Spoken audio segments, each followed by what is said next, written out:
ఆ రోజు కార్తీక్ అంకుల్ గదిలో జరిగిన ఆ సంఘటన నా జీవితాన్ని పూర్తిగా మార్చేసింది.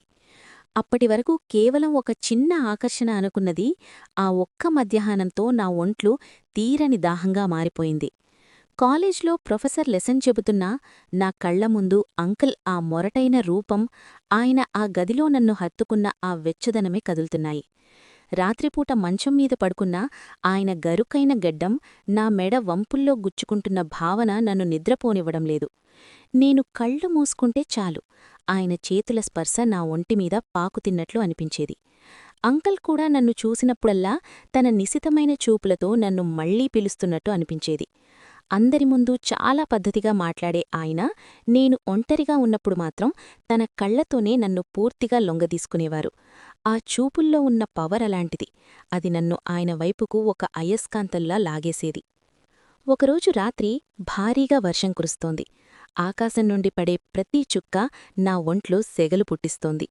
మనసులో ఉన్న ఆరాటం తట్టుకోలేక నేను మెల్లిగా బాల్కనీలోకి వచ్చాను. అదే సమయానికి పక్క ఫ్లాట్ బాల్కనీలో అంకుల్ నిలబడి ఉన్నారు. ఆయన చేతిలోని సిగరెట్ పొగ ఆ చీకట్లో వింతగా కనిపిస్తోంది. నన్ను చూడగానే ఆయన ముఖంలో ఒక వింతైన మెరుపు కనిపించింది. ఇంకా నిద్రపోలేదా కావ్యా? అని అడిగారు చాలా నెమ్మదిగా. ఆయన గొంతులో ఉన్న ఆ గాంభీర్యం నా నరాల్లో విద్యుత్తును ప్రవహింపచేసింది. మీ జ్ఞాపకాలు నిద్రపోనివ్వడం లేదు అంకల్ అని నేను ఆయనకు దగ్గరగా వెళ్లాను. అప్పుడాయన తన బలిష్టమైన చెయ్యిని చాపి నా వేళ్లను గట్టిగా పట్టుకున్నారు. ఆయన వేళ్లు నా అరచేతిలో రాస్తుంటే నా ఒళ్లంతా జలధరించింది. రేపు స్నేహ ఊరెళుతోంది. మళ్ళీ కలుద్దామా? ఆ రోజు మిగిలిపోయిన దాహాన్ని తీర్చుకుందాం అని ఆయన నా చెవిలో గుసగుసలాడారు. ఆ మాటలకు నా గుండె ఒక్కసారిగా ఆగిపోయినట్టయింది. ఒకరోజు సాయంత్రం మా వెనుక పెరట్లో అంకుల్ మొక్కలకు నీళ్లు పోస్తూ కనిపించారు. ఆయన కేవలం ఒక షర్ట్ మాత్రమే వేసుకున్నారు. పైన చొక్కాలేదు. వంగి మొక్కలు నాటుతుంటే ఆయన వీపుమీద చెమట చుక్కలు సూర్యకాంతికి మెరుస్తున్నాయి. ఆయన ఆ కండలు తిరిగిన దేహాన్ని అలా చూస్తుంటే నాలో మళ్లీ అలజడి మొదలయింది. నేను మెల్లిగా ఆయన దగ్గరకు వెళ్ళి, ఏంటంకల్, ఒంటరిగా కష్టపడుతున్నారు? అని అడిగాను. ఆయన ఒక్కసారిగా తలెత్తి నన్ను చూసి చిలిపిగా నవ్వారు. నీలాంటి అందమైన పువ్వు ఉండగా ఈ మొక్కల కష్టం నాకెందుకు కావ్యా? అని అంటూ చేతిలోని పైపుతో నా మీదకు నీళ్లు చిమ్మారు. ఆ చల్లటి నీళ్లు నా ఒంటికి తగలగానే నేను వణికిపోయాను. ఆయన నా చెయ్యి పట్టుకొని తన వైపుకు లాక్కున్నారు. చుట్టూ చెట్లు, పచ్చని ప్రకృతి మధ్య ఆయన నన్ను గట్టిగా హత్తుకున్నారు. మట్టివాసన కంటే నీ ఒంటివాసనే మత్తెక్కిస్తోంది అని నా మెడ వంపుల్లో తన వేడి శ్వాసన వదిలారు. ఆ అరుబయట ఎవరైనా చూస్తారేమో అన్న భయం ఉన్నా ఆయన కౌగిలిలోని ఆ మొరటుతనం నన్ను పూర్తిగా లొంగదీసుకుంది. మరుసటి రోజు మధ్యాహ్నం స్నేహక్క వెళ్ళిపోయిందని కన్ఫర్మ్ చేసుకున్నాక నేను మెల్లిగా అంకలింటి తలుపు తట్టాను. ఆయన తలుపు తీయగాని నన్ను ఒక్కసారిగా లోపలికి లాక్కొని తలుపు గడియవేశారు. నేను హాయ్ అని చెప్పేలోపే ఆయన నన్ను గోడకు అదిమిపట్టి నా పెదవులను తన పెదవులతో బంధించారు. ఆ మొదటి ముద్దులోనే ఆయనలోని ఆకలి, ఆ కసి నాకు అర్థమయింది. ఆయన తన గరుకైన చేతులతో నా నడుమును గట్టిగా అదిమిపడుతుంటే నాకు తెలియకుండానే నా నోటి నుండి చిన్న మూలుగు వచ్చింది. అంకుల్ నన్ను ఎత్తుకొని బెడ్రూంలోకి తీసుకెళ్లినప్పుడు గదిలోని ఏసీ గాలి కూడా మా మధ్య ఉన్న వేడిని తగ్గించలేకపోయింది. ఆయన నా చుడిదార్ టాప్ వెనక ఉన్న పిన్నును మెల్లిగా తొలగిస్తుంటే నా యవ్వనం ఆయన చూపుల ముందు ఆరాటపడుతూ కనిపించింది. కావ్య, నిన్నిలా చూస్తుంటే ఆకలిమీద ఉన్న సింహంలా మారిపోవాలనిపిస్తోంది అని నా భుజం మీద గట్టిగా కొరికారు. ఆ చిన్న నొప్పి నాకు అంతులేని సుఖాన్నిచ్చింది. బెడ్డుమీద ఆయన నామీద వాలిపోయినప్పుడు ఆయన బరువు నాకొక వరంగా అనిపించింది. ఆయన తన పెదవులతో నా మెడవంపుల్లో, నా ఎదవంపులమీద ముద్రలు వేస్తుంటే నా ఒళ్లంతా సెగలు పుట్టాయి. అంకుల్, చాలు, ఉండలేకపోతున్నాను అని నేను ఆయన జుట్టును గట్టిగా పట్టుకున్నాను. దానికి ఆయన నవ్వి, ఇప్పుడే మొదలైంది కావ్యా, నీ ఒంటిమీద ప్రతి అంగుళాన్ని నా సొంతం చేసుకుంటా అని నా నాభి దగ్గర ముద్దులు పెట్టారు. ఆయన తన మొరటైన దేహంతో నా సుకుమారమైన అందాలను కసితీరా రుచి చూశారు. గదిలోని నిశ్శబ్దాన్ని మా ఇద్దరి శ్వాసల శబ్దం, మా శరీరాలు తగిలే శబ్దం మాత్రమే ముక్కలు చేస్తోంది. ఆయన తన చేతులతో నా ఒంటిని నిమురుతుంటే నాలోని ఆవేదనంతా ఒక మహాసముద్రంలా మారి పొంగిపొర్లింది.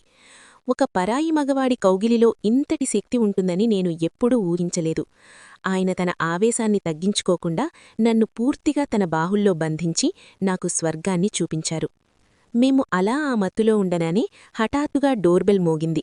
ఆ శబ్దం వినగానే నా ప్రాణాలు ఒక్కసారిగా పోయినట్టయింది. స్నేహక తిరిగొచ్చేసిందా? ఒకవేళ తను చూస్తే నా పరిస్థితేంటి? భయం నా ఒంట్లో వణుకు పుట్టించింది. అంకుల్ మాత్రం చాలా ప్రశాంతంగా ఉండి నన్ను త్వరగా బాత్రూంలోకి వెళ్లమని సైగచేశారు. నేను లోపలికి వెళ్లి గడియ వేసుకుని ఊపిరి బిగబెట్టి నిలబడ్డాను. బయట అంకుల్ తలుపు తీసి ఎవరితోనో మాట్లాడుతున్నారు. నా గుండె చప్పుడు నాకే వినిపిస్తోంది. కాసేపటికి అది కేవలం కొరియర్ బాయ్ అని అర్థమయ్యాక నేను ఊపిరి పీల్చుకున్నాను. ఆ ప్రమాదం నుండి బయటపడ్డాక నాలో ఒక రకమైన ఎడ్రినలిన్ రష్ మొదలయింది. భయం పోయి ఆ రిస్క్లో కలిగే సుఖం మీద ఇంకా ఆసక్తి పెరిగింది.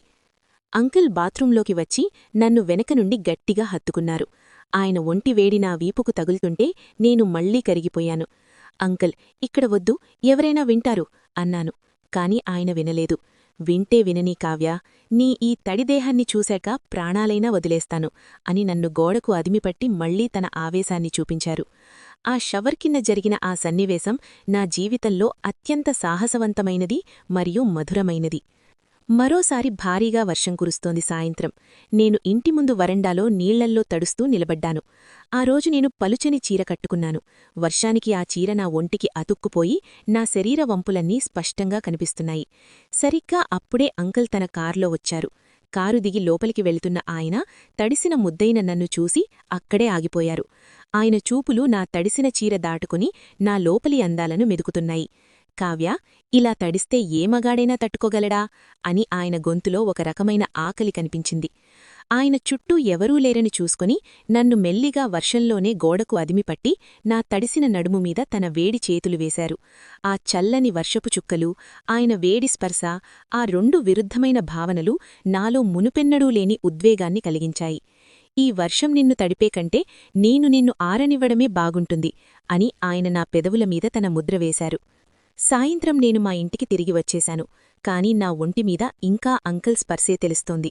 నా పెదవుల మీద ఆయన ముద్దల తడి ఇంకా ఆరలేదు. ఈ రహస్య ప్రయాణం ఎక్కడికి దారితీస్తుందో నాకు తెలియదు. కాని కార్తీక్ అంకుల్ ఆకలి, నా ఆరాటం మాత్రం ఎప్పటికీ తీరేలా లేవు. ఇది కేవలం శరీరాల కలయిక మాత్రమే కాదు, ఇద్దరి వ్యక్తుల మధ్య దాగున్న నిగూఢమైన అవసరం. ఈ కథ ఇక్కడితో ఆగుతుందా, లేక స్నేహక్కకు ఏదో ఒకరోజు తెలిసిపోతుందా అనే భయం ఉన్నా అంకుల్ బాహుల్లో దొరికే ఆ సుఖం కోసం నేను ఏ రిస్కైనా తీసుకోవడానికి సిద్ధమే. వచ్చే భాగంలో ఈ రహస్యబంధం ఇంకా ఎన్ని ప్రమాదకరమైన మలుపులు తిరుగుతుందో చూద్దాం.